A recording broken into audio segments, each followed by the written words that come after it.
No one is buying this £800 driver anymore.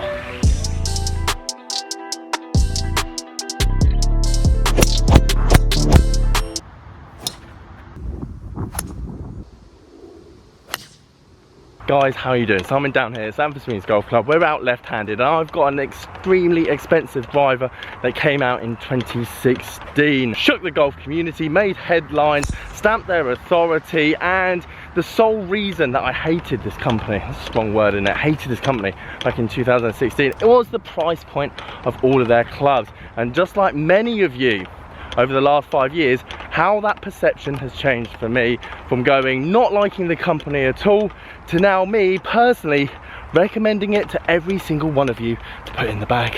And what inspired this whole video is I'm selling this on behalf of someone else, and originally we posted it at 179. I thought that's quite decent value for a driver that was £800 at one point in time. No takers, and again we went down to 149, and of course it's left-handed, so there's not necessarily as much demand for it because there isn't as many left-handers out there as there are right-handers. But again, not even to have an offer over 2 months of this thing being on eBay in the height of the season as well, and at which point you gotta ask yourself, why?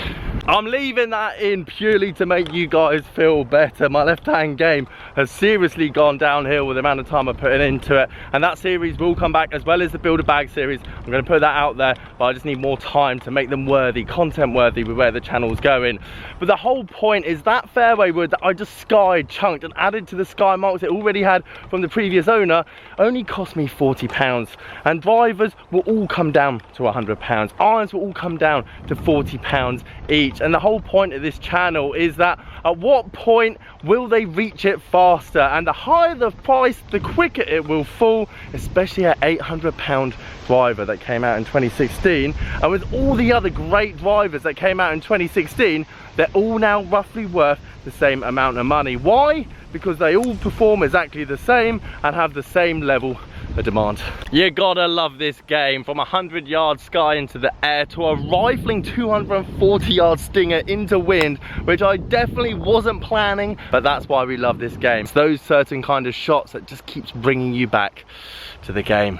I am of course talking about the Gen 1 PXG 0811 driver, retailing $800, $850, £800, £750, around that mark. And this was the big talking point in driver prices, everything drivers in 2016. And no wonder the golf clubs were so expensive. They had to recoup the money from somewhere. Massive signings on the PGA Tour, outrageous technology. I remember the Sugar Daddy wedges being 100% milled, taking 4 hours just to make one of these heads. So it was over the top, it was luxurious, it was a premium brand. But when the dust settled, did it really outperform all the other golf clubs on the market when you have the same restrictions, when they still got to conform to the same rules? But the big benefit of the PXG experience was the fitting. You couldn't get fitted unless it was with one of their master fitters. And to be fair to PXG, they employed some very good club fitters, and you can get a very wide spectrum of club fitters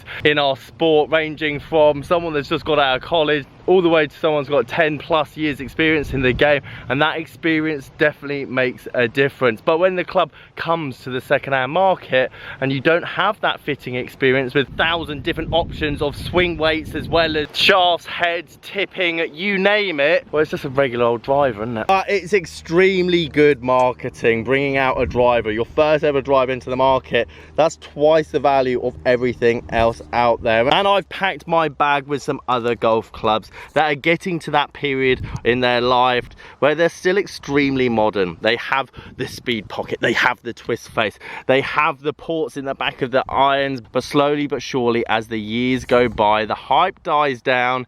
These are starting to come into the realms of £50 a iron, £60, £70 a putter, £70 a fairway, and the all-important £100 value of a driver. And the incredibly interesting dynamic with PXG drivers over the year, with all of their equipment, is that the technology's got better, which is what we're led to believe with every manufacturer in the game, and the price has got cheaper, which is a very interesting element to this marketing strategy. Was it all just this big brash, here we are to stay, £800, we're the most expensive, we are the best, and then over the years we're going to slowly bring it down to the same competing value as every other main manufacturer? And if that was the case, well, it was very clever. But still, with the competitive prices of the Gen 5 series that have come out this year, it's still £500 for a driver, which sadly in the case of 2022 is quite normalised, and it's not the model or series I am recommending everyone. 0211 over the last 2 years.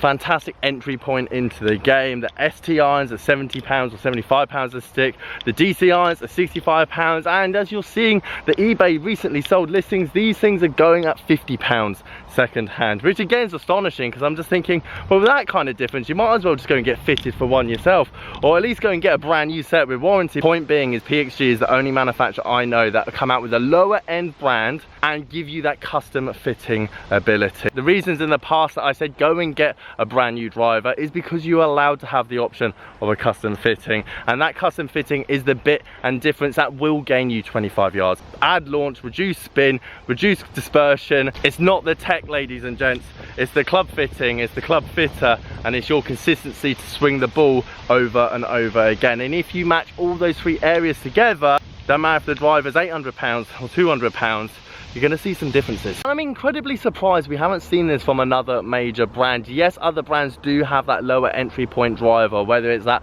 RBZ Stage 2 driver they brought out, or another M2 2070, whatever it might be, but you get stuck with the same shaft and same head, and you basically can just borrow it off a shelf, or potentially get it taped up in a shop and go and hit it. No one does a proper club fitting with lower entry point clubs, and it's the whole reason I want to set up a secondhand store that is all about £30 Yonex hybrid I have in the bin, and yes, try on the track, man, see if it works for you. If it does, £30 off you go. But personally, I would be put out of business straight then and there if there were more companies like PXG bringing out £150 drivers, which, let's be honest, in 2022 is achievable. If they're bringing out £40 irons, £60 irons, and you're able to go and get them club fitted, lengthened, shortened, lie angle, and a small part of me starting to think it's because they can't. They're not direct to consumer like PXG. You go on their website, you go to their club fitter, you're not going to a pro shop, you're not going to another store, which means that's one less person in the chain. And we're starting to see it more and more often. Companies are able to just start on social media. You get a good Instagram account, you get a good TikTok, YouTube, you build awareness about the brand yourselves, and you don't need shops, and you don't need pros, and you don't need American Golf or Clubhouse Golf or Direct Golf. All these brands listing special offers, come and try this, X, Y, and Z, which in the past was the only way you could get your brand out. Nowadays, you just need a manufacturer and be decent on the internet, and you can cut out a lot of costs in your business. A big reason that I wanted to bring out this left-handed driver to try today is because I knew my left-hand game is not there. There's no shaft in the world. There's no money that can be thrown at my left-hand golf game that's going to drastically improve it. Okay, if I go to a club fitter tomorrow, potentially it gains me 15 yards, increases my launch, gets rid of that fade, but what happens in 3 days, I actually figure out it's my swing path, or I'm too steep on it, or my weight transfer is horrendous.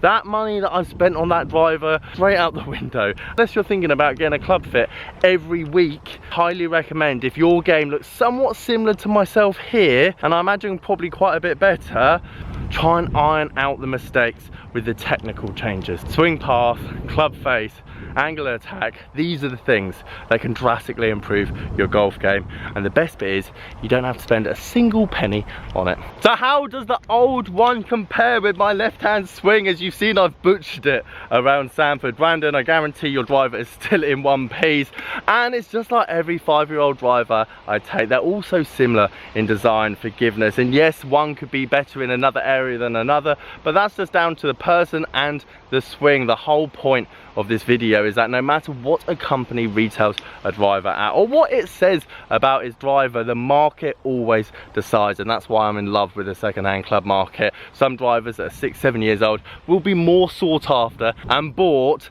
than this £800 driver here. Does that mean that is bad? No, not at all. It just means that it's rightly valued in the second-hand market just through pure supply and demand. So guys, there you have it. Gen 1 £800 driver, with all the other generations coming out cheaper, more accessible, and potentially better. Well, that's what we're supposed to believe anyway. If you like this video, guys, leave it a like. You might like this video up here on the right hand side. See you guys later.